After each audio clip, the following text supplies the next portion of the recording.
Welcome to Midladder, my friends. I'm sure a lot of you guys need no introduction to the depths of hell which are Midladder. Because a lot of you guys are Lava Hound players and a lot of you guys absolutely hate Midladder. And even if you're not a Lava Hound player, if you see this video and you see how easily I curb stomp these dudes and you're like, damn, I should switch to Lava Hound, definitely do that, okay?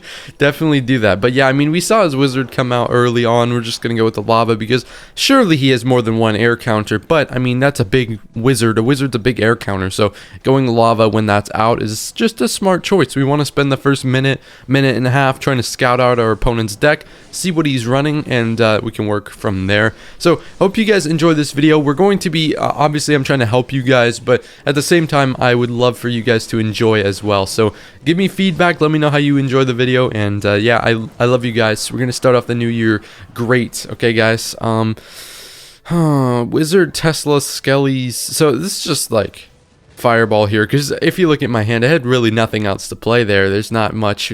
We're not going to barbs on that. We need barbs for P.E.K.K.A. We're not going to Skelly drags because they're just going to die. We're going to split barbs. I don't recommend splitting barbs mainly, but I kind of know what my opponent's running, so I think it's a good play because he hasn't shown anything I absolutely need barbs for. So we're just trying to get to our Evo, and now we're going to go with a balloon in the opposite lane because I kind of want to test out what else he's got. So he's going to go Tesla, but he's going to need to play something else as well, and there comes the E-Wizard. That's not good. Okay, so we could just go ahead and I think zap the E-Wizard just for one hit, which is good. We don't want to take a damage if we can avoid it. I'm going to just go Skelly Dregs here because I think we're going to... Oh, no. Oh, no. Oh, my God. Bro, okay. That wasn't the plan. That obviously wasn't the plan, but good 1 elixir Skellies by him, too. Jeez. Okay, well, I'm down a P.E.K.K.A. hit, but I'm honestly okay with this spot. We kind of know, so he has a Tesla, E-Wiz, Wizard, P.E.K.K.A. Doesn't really have a win condition. I mean, not that I've seen yet. It's probably like, if he does, it's probably like a Hog Rider or something stupid. I mean, that's always their win condition, but we got to be careful. I know he doesn't have the greatest, like, offense, but we have to always a mirror. God, bro. Oh, I thought it couldn't get any better. Okay, well, this guy's got a P.E.K.K.A. cycle deck. So he does have a win condition, which is kind of really good for us. In the case that he would have a win condition, like for example, if he was to have Hog Rider, we always want to make sure that we are aware of where his Hog Rider is in cycle and what cards we have to defend it. So we always want to have Tombstone ready. We always want to have Barbs ready for the Hog Rider. Let's see, he has Hog Rider. He plays it. He then needs to play 4 more cards to get back to another Hog Rider. So definitely, guys, try and use that strategy. I think this is going to be a problem for him. Okay, I take it back. It's not going to be a problem for him. I forgot he has 2 1 elixir cards, so his cycle is going to be insane. We are not getting any damage here, but we're just going to keep at it. He's not going to get any more damage either. It doesn't look like he has a win condition, so we won't be getting any damage. It's probably the biggest thing you can do against these guys. They don't have damage. Even if they do have 1 win condition, you know, you're going to be able to, as long as you prioritize defending that 1 win condition, you're not going to be able to, or you're not going to take damage. It's just simple. And here, we like to just use the Evo Barbs on offense whenever possible. That's the goal, is to use Evo Barbs. He's probably going to Tesla here, and we're going to get no damage, but hey, we might be able to, hey, he spent all his elixir. Never mind. GG. Yeah, basically, we just want to bide our time and use the Evo Barbs on offense, and that will usually win you guys the game. So, pretty simple. GG. All right, we've got Electro, probably an easier matchup the last game. I know he had a bunch of air defenses, but he didn't have a win condition. So hopefully we face somebody with a win condition this time. You'd be surprised how many people don't run. Oh, speaking of the devil, there he is, bro, the hog. Honestly, if this is Hog EQ because of the firecracker, I'm gonna keep it in the video because I know it's supposed to be like a mid-ladder weird decks video. Okay, it's no longer Hog EQ. Okay, but if it was like 2.6 or Hog EQ, I'd probably keep it in the video because Hog is at like a whopping 30% use rate down here in mid-ladder. It's actually, it's the most common win condition, and it is absolutely everywhere. So you're definitely gonna run into it every now and then, you know. So I think it's worth it keeping it in the video because you're going to face a Hog EQ and stuff like that a lot. But it looks like we don't have to worry about that here. He's got Hog, Fireball, Dark Prince, Firecracker, Little Prince. Okay. And the Mega Knight. Okay, my god, we're just, how many cards can I play at the bridge challenge? Like, my god. We're just gonna Skelly Drags up here to kill the little prince, and just kind of ignore the Mega Knight because we didn't have anything that was going to counter it there. And so here we just go in with a Fireball. And if he was to have something like arrows, that would be annoying, but he doesn't have enough elixir to play it immediately. And plus, with the Fireball we saw at the beginning of the game, you usually don't have Fireball arrows. If he does, you just take your losses, you know, and you move on. But and the thing is, you'll be up in elixir. So what I like about that Mega Minion play is you can actually zap if the full HP Mega Minion makes it to the tower, doesn't get attacked by anything else or distracted. You can zap and get an extra hit. And Mega Minion hits hard, bro. He hits hard. So you're gonna want that extra hit, especially in games like this. So I'm just gonna send a balloon up here. He's got a firecracker. I don't really know what else he's got. I mean, he hasn't shown me anything else. He's just gonna go with the Mega Knight, which is doesn't target air. I don't know if he knew that. I don't think we have to give up our tower. I mean, that's a big thing early on in games. Like, obviously I stress defense, and it kind of looks like, you know, I'm at 700 HP. What are you talking about defense? How are you stressing defense? Because he's not going to get my tower if I play good defense. Like, the synergy between mid-ladder decks' cards are very low. Like, they're not paired well. They just, the best synergy for them is just like spamming them all at the bridge. And so if you're able to go up a tower early, you can just play defense the entire rest of the game, which is why I stress going lava early in games, trying to find what your opponent's running, and then dissecting kind of like what you need to do to take their tower before double elixir hits, or getting a huge damage lead before double elixir hits. That's kind of what we did there. As you play more lava, you will start to understand that. Also, check out my Twitch stream. We stream on Twitch and TikTok every day, and you guys can get even more lava content there, so definitely check that out. Pitum, we've got Pitum here. This guy just sounds like he's running some menace decking. This kid just sounds like a menace. Like, I'm not gonna lie to you, Pitum, bro. Like, he starts off the game with a knight in the back. Okay, maybe he's not a menace. I'm probably gonna cut it out if it's not a menace. Just because this is a video directed. Oh, there's the wizard. Okay, we're back in action, folks. There's a wizard. Okay, so we're going to another wizard-y wizard. Wow, is that a? I don't really play down here. If you guys are down here, do you know if that's a popular combo? Like wizard-y wizard? Like, because that's twice in 3 games we faced that now. So I'm starting to wonder if that's like one of the more popular combos down here. I wouldn't know because I don't live down here. But we're going to go with Tombstone Low for this balloon. And he has a Goblin Barrel. So that's not a combo you see every day. Balloon Goblin Barrel. It's not exactly orthodox, but it's okay. We wrap it up with a little help from the Mega Minion. We do go down in damage, but it's okay. We played 6 elixir on 8 elixir there, so we're definitely chilling. Okay, we got an Inferno Tower. That's kind of random, but I'm glad we played an Inferno Tower on a Mega Minion. That was ingenious. That was, wow, dude, what a play. Okay, well, we're gonna go in here because his Inferno Tower is almost dead. So we don't really have to worry about it. I'm just going to go ahead and Fireball Zap the Wizard, because the Wizard is the problem here, obviously. And the E-Wizard is kind of like a lesser priority. When you have to Fireball Zap multiple things... Ooh, this balloon! Let's go. When you have to Fireball Zap multiple things, like your opponent has like an E-Wizard wizard or Witch wizard, you kind of have to prioritize what is the most like tough thing for me to deal with. So like, going in on that push, would I rather deal with an E-Wizard or a Wizard? I would rather deal with an E-Wizard because he doesn't do what the Wizard does. So my priorities are getting the Wizard out. Same with like Wizard versus Witch. If you can't get past the Wizard and you need damage, then obviously you're going to Fireball the Wizard, right? But if the Witch is a counter push that's going to kill you, you might prioritize Fireball Zapping the Witch. Or you might try and get your opponents to play them all close together so that you can hit all of them with the Fireball Zap, which is a little more rare, but these guys are menaces, so they don't really understand the game. So you could probably catch them lacking a little bit like that. But we're going to have to sack this tower because I don't have any Goblin Barrel answers. That's one of the tougher cards to deal with Lava Hound because usually you don't want to Fireball it, but that was just kind of weird. The moment I said fireball it, he fireballs the barbs on the tower. It's not nothing crazy. It's just kind of weird. You can use Tombstone behind your tower if you want. If you really want. I don't recommend it against every deck, but against certain decks it helps. Obviously, I'm not going to do it against this matchup because he has balloon.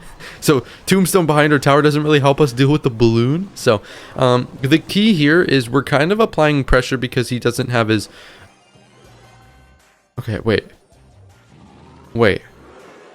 This is actually genius, okay? Because we can deal with the balloon other ways, okay? We don't... He doesn't really have a tank to put in front of his balloon, but the tombstone skellies are going to help distract the Inferno Tower, okay? That's the plan here. That's the plan here. So we're gonna fireball zap quickly, and okay, well these skellies are... Look at the skellies, okay? Look at the skellies. Look at the skellies! Okay, we have barbs now, so I guess it didn't really matter. But imagine if I didn't have barbs. Imagine if I didn't have barbs. Like, I thought it was a bad play, but really, you just have to look at your priorities. Like, if I have, if I need tombstone, like, to pull something, obviously I'm not going to put it behind my tower. But, you know, in matchups like this, obviously it helped to put it behind the tower to help deal with defense or to distract the Inferno Tower. So, GG. Facing off against Heckbert 2, we're just going to go ahead and zap there. Pretty simple zap. I mean, zap full counters the Goblin... What are we doing? The Goblin Gang it's Goblin Gang Spear Goblins at the bridge is crazy. I'm not even gonna lie. Okay, so he goes arrows. Oh, I didn't realize that everything was dead. I didn't realize arrows killed all that. Okay, well that was probably a sloppy fireball.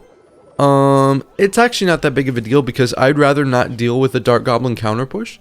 So I guess it's okay. We didn't really get the damage I was looking for there, but it's alright. We'll see what we can do against what it just looks like log bait, except it's cursed. We're gonna zap again here, which may not be smart. Okay, I didn't know he was back to mirror. Okay, you know what? That was oh my god, that was the worst zap I think I've ever done on the channel. Like, I just didn't remember that he had mirror in cycle. Like, I thought I just got done playing against the mirror. Like, I didn't realize that. Are you sure? Really? He played... Really? Dude, I just did not know he was back that fast. Like, my god. Bro, okay, so we can just barbs here. It's no problem. But the barbs are going to kind of just, like, die. Wait. This is actually good. Because Dark Goblin doesn't do a great job of poison. Okay. So we can probably smelly drags up here. Because the Dark Goblin will go for our lava. I don't quite want to zap those because he does have... wait, no, never mind, because he just used mirror, so it doesn't matter. He's gonna have the gang, but we can zap the ones that are closer. Because we have to track his mirror. I've been really sloppy. We have to track his mirror. He's laughing at me? Okay, we're locking in. But, like, dude, we have to track his mirror, because I can't zap, like, a Goblin Gang and then have him play a mirrored Goblin Gang. It just ruins it. I have to wait. I have to be patient. And obviously we have to worry about his barrels too, but I don't think he was going to do anything aggressive with that barrel. That was just kind of a barrel. So he can mirror the Spear Goblins, so we can fireball the Dark Goblin. I was a little scared he was going to mirror that, but it's okay. I'm not going to zap this either because we don't need to. It's still going to take tower. We could just save it. And now we could zap if we want because he doesn't have a swarm card to mirror right now. So we're just going to go Mega Minion in the back here. We're just going to kind of reset, go zap on those spears. And then we kind of just go lava here. We can just chill. He's going with his mirror. We can have fireball if we do need to. Yes, we do. Because usually that's what a lot of people do is they go Goblin Barrel. And then at the last second they put something in the pocket to distract the towers. So you always need to be aware of that. We're going to go Tombstone behind our tower. Which is actually, it's really weird that we've had to go Tombstone behind our tower 3 games in a row, I think. Because... typically it's not that common of a play. Like, you'll do it like every 1 out of 4 matches, but like we've been doing it a lot this video. And so here it's just a simple case of he doesn't have DPS. He has a bunch of swarm cards, but he doesn't have DPS, so we just need to balance it correctly, balance our pushes correctly, and there we go. Nice W. Facing off against Balex here from Anarchy. We're gonna see how we start this game. Usually I like to wait for my opponent with a hand like this because I don't need to play any card. Usually I'll go Tombstone Lava, but as you can see, no lava in this hand, so I'm not going to be doing that. We're going Skeleton Dragons just because although the Valkyrie will get pulled by the Tombstone, the Skelly Drags are just insurance. That's the 4th wizard of the video, I'm pretty sure. Jesus Christ. Okay. We're just going to go Lava Hound. I mean, we're just going to go Lava Hound here, and then we can just Mega Minion after the wizard targets the tower. And then we can get a nice counter push. And I don't believe he takes our tower. Actually, he might. No, wait, he's not going to. Okay, so we haven't lost our tower, and we've got a mean-looking counter push. I'm gonna see if he plays anything. I'm actually gonna zap here to take out this Inferno tower, and then we'll go with the balloon here, which is why I like to kind of be careful. I don't like the lavaloon instantly. Also, well, to be fair, I would have, but I didn't have it in my hand, so I had to go Mega Minion. I did like improvise.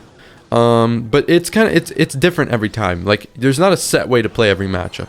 The reason that happened was because I went lava, and he went wizard hog rider, and the only way we could play that was to go Mega Minion after everything was locked onto my tower, and then attempt to tower trade. So that was the only reason we played like that. But it worked out, and you want to do that, but only if you have a confidence that you can execute that. You don't want to play like too aggressively and then be forced into defense and then not be able to back up your push. That's the biggest problem. If you go lava, you need to back up your lava. Whether it's with I mean, it depends how much you back up your lava based on how much elixir your opponent spends. So as you can see, our opponent spent a ton of elixir, so we were able to just take tower with pretty much a lava Mega Minion zap. Although the balloon came in afterwards. But it's just simple. It's just really simple. Like, you're gonna see a lot of the time on like stream and stuff like that, it's not gonna work out this way. But against mid ladder, you can kind of just play really aggressively. You can play really aggressively, but the big reason you can do that is because I choose to back up my lava or play defense. You don't go lava, then play a bunch of defense, then expect that you can back up your lava. It just doesn't work like that. The only defense I played on that push was a 3 elixir Mega Minion, and it supported my offense. So that's exactly why I did that. And so here we're just playing Don't Let Him 3 crown us for the next 20 seconds, which should be pretty easy. Wait a second. Okay. I think it's actually going to be pretty easy. There's no way he breaks through this. Like, come on. But yeah, I mean, you guys saw what I did there, right? I lava'd. He went in on offense. I didn't instantly overreact and spend a bunch of elixir on defense and lose my defense and lose half of my tower. Because if I had spent more elixir there, I would have died to that Inferno tower. But because I didn't, we were able to tower trade. Big W's. Sakao for the... That's such a dumb name. What is a Sakao, bro? Okay, well, he's starting off with a balloon at the bridge. Okay, that's I mean, typical for a boy named Sakao, bro. Blood named Sakao. I can't, dude. I'm sorry, it just sounds so stupid, bro. Okay, so he's got a flying machine. I have a bad feeling about this game. I just do. I don't know what it is. I just have a bad feeling about it. So the Skelly Drag on the right gets targeted, which is actually pretty good. He has a baby dragon. Okay, air counter 2. All of his cards are in the air. All 3 of his cards are flying or targeting air so far. Okay, so we're just going to probably chill here. He used 2 air counters. He has 3 air counters. Okay, so we're just going to wait for the Guardian and then go with our Barbs. And why are my Barbs all dead? That doesn't make sense. I guess I need to be more patient. Air counter 4. So he has 4 air counters. And a balloon. So that's very interesting. We're just gonna go Mega Minion here, and we'll take a couple Skelly hits. It's better than taking the Witch hits, I feel like. So it's okay. We're just gonna work with this. He has 4 air counters. No biggie. We're probably gonna go lava in the back here. Balloon gets full countered by that tombstone, so not exactly sure why he played that. Doesn't really make sense. I would have expected like opposite lane, in which case we could have gone like Skelly Drags left lane, and then we could have got damage in there too from a counter push. So it's okay though. It's kind of stupid play by him. He gets Death Bomb though, so I guess it's not bad. We're gonna split Barbs here because he's low on elixir. And what we can do here is just zap this baby dragon so it dies. And then now we should be able to take tower with the Evo Barbs. It's literally every time. You go in lava when you have Evo Barbs coming up next. And they spend for like 2 or 3 air counters. And then they have no elixir. And then you go Barbs opposite lane. And that's literally like, you either pair that with a spell or something like that. And then you just win from here, because all we have to do is play defense for like 50 seconds, and it's really easy to do because they may have 40 air counters, but what they don't have is good offense. So we're just going to be able to play defense for a long time, and that's typically how I beat these matchups early in games. Because if you're going to be honest, I am not breaking through this guy in double elixir. He has 4 air counters. Okay, I'm not like, look at this. I'm not breaking through this. Okay, we might like Obviously, because he's being a dodo bird right now, we're going to get a balloon hit, but don't expect to be able to break through stuff like that. It's even worse when he has like Infernos and Xyz and witches and wizards, but the strategy remains the same. You want to go lava after he goes with his push, so he can't pressure you. Then, after he spends 2 or more air counters on your lava, you want to go Evo Barbs opposite lane. And it just works like a charm every time. And so that's how you beat these decks. Hope you enjoyed the video. More to come, and have a great rest of your day.